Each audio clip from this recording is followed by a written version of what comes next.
जाते हैं कि आपको ऑन टाइम मिले तो आपको ये दबाना पड़ेगा, ठीक है। तो अब मैंने क्या कहा कि नंबर ऑफ वेरिएबल्स अगर more than number of equations हैं, एक्स्ट्रा वेरिएबल्स हैं, तो आप मुझे बताइए कि हम उनकी जगह कुछ भी पुट कर सकते हैं, ठीक है। जैसे मैं आपसे एक सवाल पूछना चाहता हूं, बहुत प्यारा सा एक सवाल मैं आपसे पूछना चाहता हूं, ना चाहते हुए भी पूछ सकता हूं, कोई बड़ी बात नहीं है। देखिए क्या सवाल है, मिटा दें इसको। ఒక non IT graduate software job తెచ్చుకోవచ్చా? బీటెక్ వాళ్ళకి సాఫ్ట్వేర్ జాబ్స్ వస్తాయా?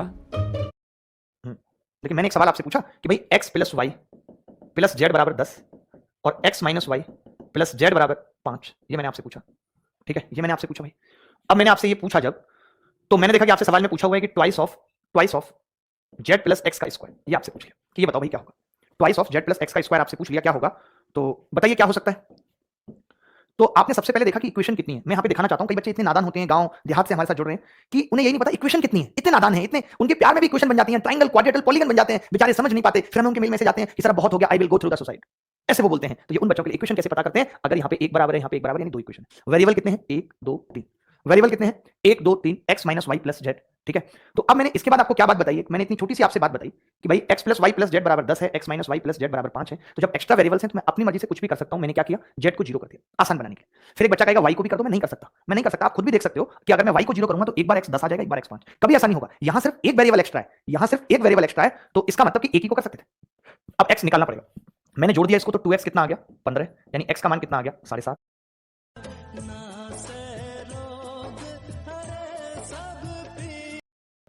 मैंने जोड़ दिया इसको, तो 2x कितना आ गया, 15, यानी x का मान कितना आ गया, 7.5, या ऐसे कह सकते हैं 15/2, यही आ गया। अब देखिए मैंने z को तो जीरो कर दिया था, तो जीरो हो गया z तो 2 इंटू एक्स का स्क्वायर 225/4, तो उत्तर कितना आ गया, 225/2। मैं फिर से एक ही बात समझा रहा हूं, अभी मैं 25-26 सवाल लेके आया हूं आपके लिए, आग लगा दूंगा, ठीक है। तो बिल्कुल भी परवाह करने की जरूरत नहीं है। आज की क्लास में आप ये सीख जाओगे कि वैल्यू कैसे पुट होती है और कैसे नहीं। तो फटाफट से इजाजत दो कि सवालों को प्रस्तुत किया जाए। चित्रगुप्त साहब बोलेंगे कि सवालों को प्रस्तुत किया जाए, जस्ट इसके बाद इजाजत चाहिए, प्रस्तुत किया जाए। चित्रगुप्त साहब की इजाजत आ चुकी है कि प्रस्तुत किया जाए, तो ये लो, अब हम जा रहे हैं प्रस्तुत करने, और एक पीडीएफ सीधे अपलोड करते हैं। रिसेंट क्वेश्चन, इसेंट क्वेश्चन, ये क्वेश्चन, वो क्वेश्चन, मैं क्वेश्चन, तू क्वेश्चन, तेरी क्वेश्चन, सब कुछ है हमारे पास जब तक ये पीडीएफ खुल रही है। देखिए सभी एग्जाम की प्रिपरेशन के लिए टेस्ट सीरीज बहुत इंपॉर्टेंट। चलिए पहला सवाल खूबसूरत सा आपकी कॉपी के ऊपर ये रहा, जो कि इस बार के प्री एग्जाम में आया। सीजीएल प्री का ये सवाल है, डरने की बात नहीं है, डराऊंगा मैं बिल्कुल भी नहीं। क्या है ये सवाल, क्या है ये सवाल, जहां पे चांद भी है, चांद पे एक शायरी याद आ रही है मुझे। टुकड़े चांद के जमी पर लाखों हैं मगर, टुकड़े चांद के जमी पर लाखों हैं मगर, ये चांद तुम्हारा टुकड़ा है, अब हैरत में है चांद भी, क्या दिलकश तुम्हारा मुखड़ा है।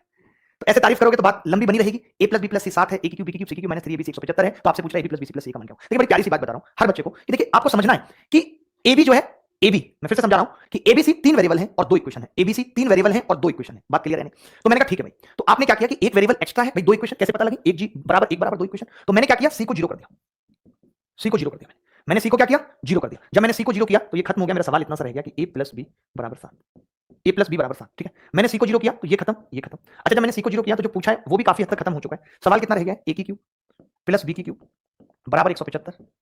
इस चांद में पीला कलर दिख नहीं रहा तो रेड कलर का इस्तेमाल करेंगे, 175। और पूछा क्या है, फाइंड ab, पूछा क्या है, फाइंड ab, ठीक है। फाइंड ab आपसे पूछा, ठीक है।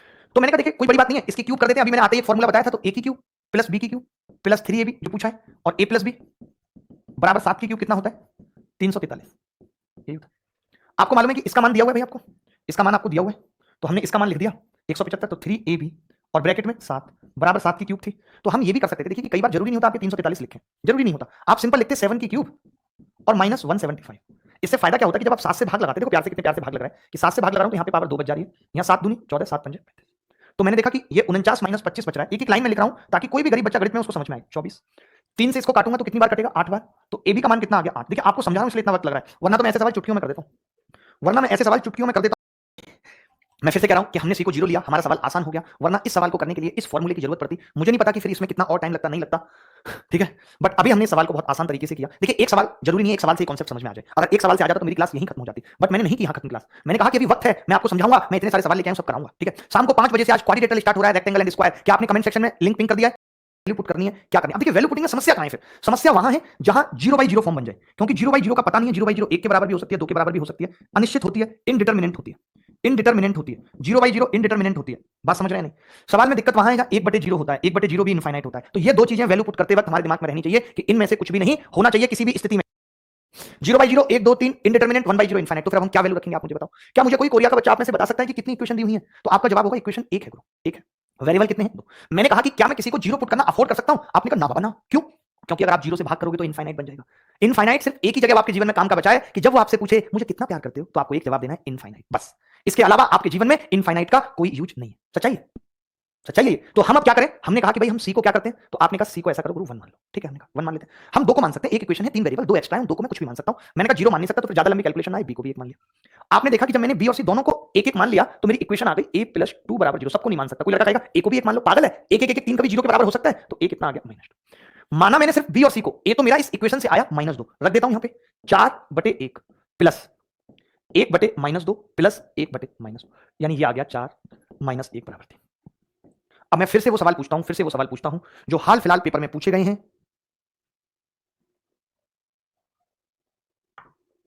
डाउट है तो बताओ, मैं अगले पेज पे जा रहा हूं। ये सवाल, यार ये सवाल आया, सोचिए, आप सोचेंगे ये कहां आया गुरुजी, हमें तो दिखा नहीं। ये सवाल सीडीएस 2020 में आया, 2020 में। इन्होंने इक्वेशन तो इतनी कम दी बदतमीजों ने, और वेरिएबल दबा के दे दिया, दबा के वेरिएबल। अरे भैया इतना वेरिएबल कौन देता है रे? देखिएगा इस सवाल को, इस सवाल को देखिएगा, कितने सारे वेरिएबल मैं आपसे पूछ रहा हूं। तो आप कहेंगे वेरिएबल की कमी नहीं है, ए है, बी है, सी है, एक्स है, वाई है, जेड है, और 2 इक्वेशन है। मैं सबसे पहले तो एक ही काम करूंगा कि ये जो एक्स वाई जेड है ना, इन सबको मैं 1 1 मान लेता हूं, क्योंकि मुझे 4 को मानना है। 2 इक्वेशन है ना जी, तो मैं 4 को मान सकता हूं, 6 वेरिएबल है, इक्वेशन 2 है। तो मैंने सबसे पहले तो एक्स वाई जेड को निपटा दिया, 1 1 मान लिया। तो आपने देखा ये आ गया b + 1/c = 1, ये मान लिया हमने। फिर हमने क्या किया, इसको देखा तो c + 1/a = 1। फिर हमने देखा हमारा सवाल क्या है, बोल दे। तो आपने कहा सवाल है ab + 1/b। b दिखेगा नहीं चांद से मुखड़े में, तो लाल कलर से लिख दिया, दिल लाल होता है, उसी से कनेक्शन है इसका, ठीक है। अब फिर से बात निकल के आई, तभी एक मौना आप में से बोला कि गुरुजी इक्वेशन तो 2 थी, वेरिएबल 6 थे, तो आप 4 को मान सकते थे, आपने अभी तक 3 को माना है, इसीलिए सवाल नहीं हो रहा। तो मैंने कहा ठीक है, मान लेते हैं, सी को कुछ और मान लेते हैं। तभी हमने कहा कि अगर मैं सी को 1 मानूं, देखिए 0 तो मान नहीं सकता, इनफाइनाइट हो जाएगा। तभी एक बच्चे ने कहा हम किसको मानते हैं पता है, जैसे सी इन दोनों में, तो तकलीफ नहीं होगी, चेक करना आसान होगा। जैसे मैंने सी को 1 माना, 1 से 1 कट गया, तो 1/a 0 के बराबर आ गया, यानी a 1/0 इनफाइनाइट के बराबर आ गया, यानी मैं सी को 1 नहीं ले सकता। सी को मैं 1 नहीं ले सकता, आप चाहो तो देख लो लेके, जब मैं 1 लूंगा तो 1 से 1 कट जाएगा, 1/a 0 आ गया। हाउ इज इट पॉसिबल कि मैं 1 को a से भाग करूं 0 आ जाए, नहीं आ सकता। फिर मैंने क्या किया, मैंने कहा सी को 2 मान लेते हैं, हमें क्या ही फर्क पड़ रहा है। हमने आपके कहने पे सी को 2 मान लिया। जब मैं सी को 2 मानूंगा तो यहां से b आ जाएगा 1/2। जब मैं सी को 2 मानूंगा, 2 इधर जाएगा -1, a कितना आ जाएगा -1। सारे मान तमीज से आ गए। देखिए मैं फिर से कहूंगा, माना मैंने सिर्फ एक्स वाई जेड को है, माना मैंने सिर्फ एक्स वाई जेड को है। आप इस बात को समझो मेरी कि मैंने एक्स वाई जेड को माना है और सी को माना है, बस। बाकी बी तो मैंने निकाला है और ए भी मैंने निकाला है। जिसको ना समझ में आए बुरी नजर वाली तरह मुंह काला है, मैंने तो ए और बी को निकाला है। जब मैंने ये निकाल दिया तो ए का मान आपने कहा -1, बी का 1/2, तो ये आ गया -1/2 प्लस 1, और बटे कितना है, बी कितना है 1/2। आपने देखा ऊपर भी 1/2, नीचे भी 1/2, उत्तर कितना आ जाएगा 1। यही सवाल का उत्तर था, यही सवाल का उत्तर था। मैं एक और बात यहां पे ऐड करना चाहूंगा कई बार कि देखिए जैसे b by Z Y C 1 है, c by Z X Y 1 है। अगर आप इसको भी भाग कर लेते तो पता है ये कितना आता, a/x प्लस y/b। तो सिमिलरिटी से ये भी 1 हो जाता। अलजेब्रा में सिमेट्री बहुत मायने रखती है। सिमेट्री मतलब एक जैसा दिखना। अगर ये इसके जैसा दिख रहा था तो ये भी 1 था, ये इसके जैसा दिख रहा है तो ये भी 1 होगा। तो यहाँ पे मेरे जैसा बंदा तो इस सवाल में क्या लगा देगा, सिमेट्री लगा देगा, ठीक है। मैं कुछ और सवाल पूछता हूँ आपसे खूबसूरत से। देखिए सब बच्चों को यही गुजारिश करूंगा कि लाइव क्लास प्रेफर करें, बेस्ट है लाइव क्लास। इससे क्या होगा कि वीडियो पेंडिंग नहीं होगी, वरना सब कुछ पेंडिंग होता चला जाएगा, ठीक है। तो चलिए क्या दिया हुआ है, a/b + c, b/a + c, c/a + b = -3, a² + c²। ये लड़का क्या लिखता है, बड़ा पागल है, मेरी तो समझ में नहीं आता। इसको एक सवाल दो, उसमें भी ये गलत टाइप कर देता है, a² + c² = b²। तो ab + bc + ac का मान ज्ञात करो, जबकि ये दिया हुआ है। कौन बताएगा इस सवाल को, कौन बताएगा? ये थोड़ा मुश्किल जरूर है, थोड़ा मुश्किल ये जरूर है।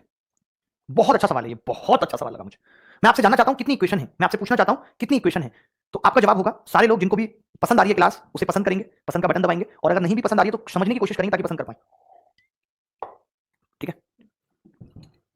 देखिए भाई मुश्किल नहीं है बिल्कुल भी सवाल, बिल्कुल भी मुश्किल नहीं है। सवाल छोटा कर लेता हूं मैं, अगर बच्चों को नहीं दिख रहा है तो। एक तो इनको क्या है कि दूर बालकोनी में खड़ी